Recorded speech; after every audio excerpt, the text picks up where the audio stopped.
بسم اللہ الرحمن الرحیم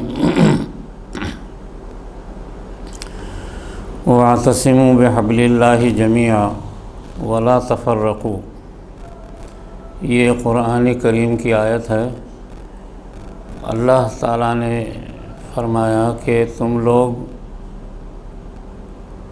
اللہ کی رسی کو مضبوط پکڑے رہو، مل جل کر کے۔ اللہ کی رسی سے مراد یہ قرآن کریم ہے۔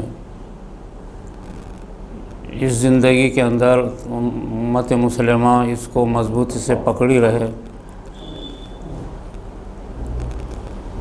ایسا قرآن کریم اللہ تعالیٰ نے دنیا کے اندر اتارا ہے۔ یہ اللہ کا خزانہ ہے اور آسمانی علوم کا سرچشمہ اور آسمانی علوم کے اسرار و راز کا خزانہ قرآن کریم ہے، جو انسانیت کی ہدایت کے لیے دنیا میں اتارا گیا ہے۔ اس قرآن کریم کو پکڑنے کا مقصد دو ہوتے ہیں۔ ایک تو اس کی تلاوت کرنا، قرآن کریم کی تلاوت بھی دنیا کے اندر اثر کرتی ہے، اس کے ذریعے سے دنیا کے اندر برکتیں خیر پھیلتا ہے، چاہے وہ قرآن کریم سمجھتا ہو یا نہ سمجھتا ہو۔ اسی وجہ سے حدیث میں آتا ہے کہ اگر قرآن کریم پڑھنے نہیں آتا اور اٹکتے اٹکتے اگر پڑھو گے تو اس کو ڈبل دوہرا ثواب ملے گا۔ معلوم یہ ہوا کہ صرف تلاوت ہی دنیا کے اندر خیر کا ذریعہ ہے، اور امت مسلمہ کا ہر فرد قرآن کریم کی تلاوت کرنا لازمی ہے۔ دوسرا، قرآن کریم کو پکڑنا اعتصام قرآن کریم کو پکڑنے کا مطلب یہ ہے کہ اس کے معنی اور مطلب سمجھنا، اس کے اسرار سمجھنا اور اس کے حقائق سمجھ کے اس پر عمل کرنا، یہ دونوں چیزیں امت مسلمہ پر ضروری ہیں۔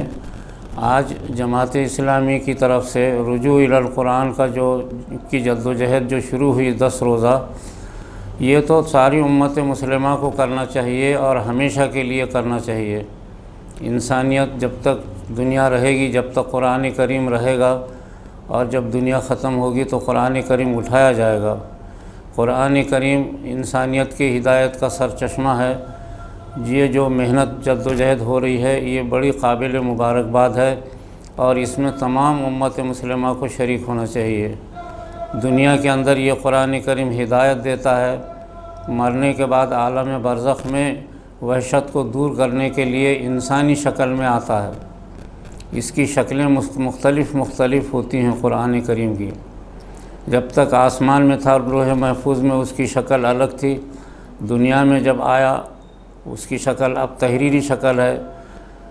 عالم برزخ میں منتقل ہوگا قرآن کریم تو یہ وحشت کو دور کرنے کے لیے جو اس کی شکل الگ ہوگی، انسانی شکل ہوگی۔ میدان حشر میں بھی یہی قرآن کریم ساتھ ہوگا، اس وقت اس کی شکل ایک نور کی ہوگی، روشنی دے گا یہ۔ اور اسی طریقے سے یہ قرآن کریم جنت میں بھی منتقل ہوگا، جس کی وجہ سے جنتیوں کے درجات بلند ہوں گے اور جنت کو ترقی دی جاتی رہے گی، اور دوزخ کو، جہنم کو اس کے تلاوت کی وجہ سے بجھایا جاتا رہے گا۔ یہ ایسا قرآن کریم دنیا کے اندر انسانیت کی ہدایت کے لیے آیا ہے۔ دونوں معاملوں میں امت مسلمہ کو اس پر جد و جہد کرنا چاہیے، اور امت مسلمہ آج تک 1400 سال سے اس کو تلاوت کرتی رہی۔ حضور صلی اللہ علیہ وسلم اور صحابہ کرام کے بارے میں ہے کہ 24 گھنٹے قرآن کریم جتنا اترتا تھا اس کو پڑھتے ہی رہتے تھے، 24 گھنٹے اس کی تلاوت ہوتی تھی، اور صحابہ کرام بھی 24 گھنٹے اس کی تلاوت کرتے تھے۔ اور وہ لوگ چونکہ اہل زبان تھے، اس وجہ سے اس کے اسرار سے واقف تھے، چنانچہ 23 برس قرآن کریم کی تلاوت اور اس کے اسرار کے سمجھنے کی وجہ سے پوری کائنات کے اندر ایمان پھیل گیا۔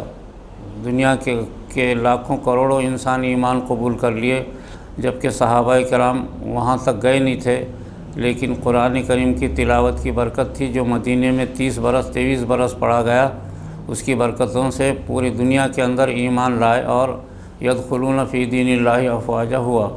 انسانیت کی ساری بھلائی کی خاطر یہ قرآن کریم ہے۔ جماعت اسلامی کی اس جد و جہد کو جو 10 روزہ ہے اس میں تمام امت مسلمہ بلا تفریق جماعت امت مسلمہ مل جل کر کے قرآن کریم میں جو لفظ آیا ہے وَاعْتَصِمُوا بِحَبْلِ اللَّهِ جَمِيعًا وَلَا تَفَرَّقُوا، مل جل کر اس کی محنت کی جائے، یہ قرآن کریم کا ایک اعجاز ہے جو انسان کو دیا گیا ہے۔ ایک ایسا اعجاز ہے جس کے لیے 1,24,000 انبیاء جو ہے چاہتے تھے لیکن آج تک ان کو نہیں ملا۔ وہ قرآن کریم قیامت میں سننے والے ہیں، سرکار خود سنائیں گے، اس کو سبھی لوگ سنیں گے۔ بس یہ چند باتیں ہیں۔ بہت خوشی ہے کہ جماعت اسلامی نے اس مہم کو شروع کیا ہے، تمام امت مسلمہ اس میں شریک ہو، کسی قسم کی تفرقہ بازی نہ ہو، اور متحدہ طور پہ انسانیت تک، مسلمان نہیں بلکہ تمام انسانیت تک اس کو پہنچانے کی کوشش کی جائے، جد و جہد کی جائے۔ یہ چند باتیں ہیں، اللہ تعالیٰ اس پر عمل کرنے کی توفیق عطا فرمائے۔ آخر میں جماعت اسلامی کو اور ان کے کام کرنے والوں کو مبارکبادی دے کر کے دعا کروں گا کہ اللہ تعالیٰ ہمت، طاقت اور قوت عطا فرمائے۔ وآخر دعوانا ان الحمد للہ رب العالمین۔